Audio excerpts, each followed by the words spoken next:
Hi, this is Joseph Tan here from goodmonday.com.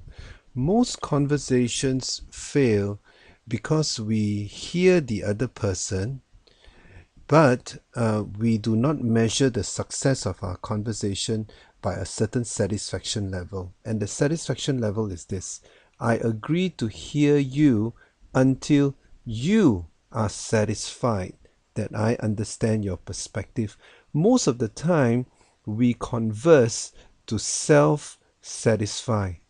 Now, a truly effective conversation doesn't depend on your self satisfaction, it depends on the satisfaction of the person you are talking to.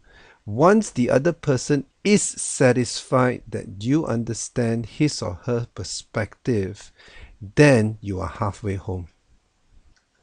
But Joseph, you may ask, why shouldn't I converse or communicate in such a way that the other person learns to understand me, that the other person learns to see my point or my perspective first?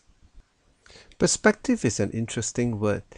One of the traits or one of the underlying factors of a perspective is that perspectives are unilateral, meaning in any conversation, only one perspective can be discussed and understood at any one time. Whenever you have more than one perspective, and both perspectives are trying to be presented at the same time, and both perspectives are trying to be pushed through simultaneously, that conversation will very quickly degenerate into a conflict. So the $1,000,000 question is this: whose perspective should be considered first?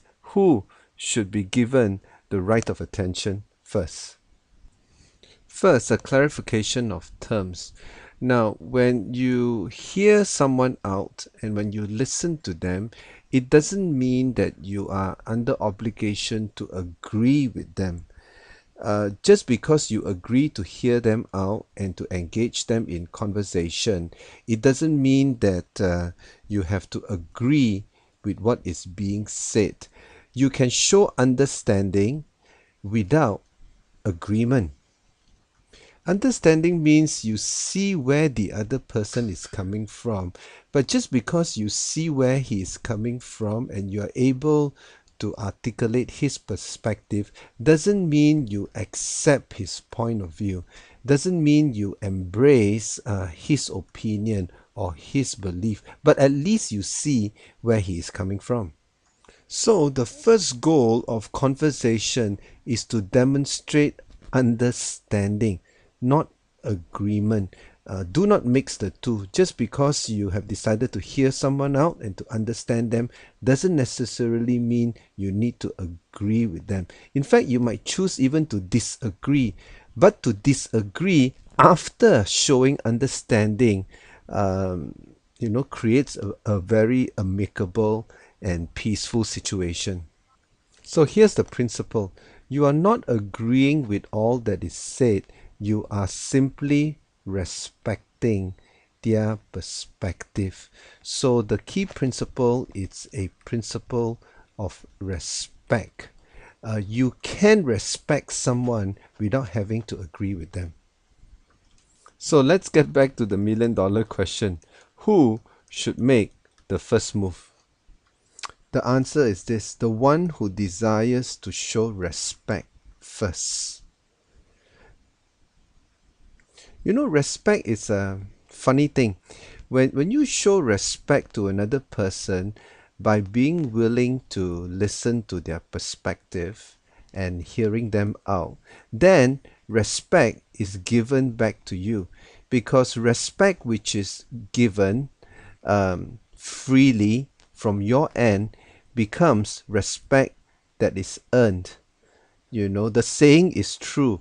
It is indeed more beneficial to give than to receive, and respect is no exception.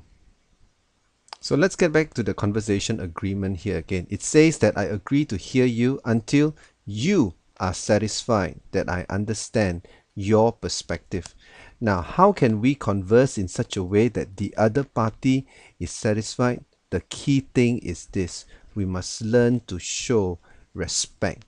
And respect can be shown by demonstrating understanding, bearing in mind that you do not have to agree with him or her, but at least you hear him out. And just hearing the other person out communicates a message of respect, which will, at the end of the day, be reciprocated. Because what goes around comes around. So the beginning point of any effective conversation is your commitment to show respect. Think about it. This is Joseph Tan here from goodmonday.com. Thanks for watching.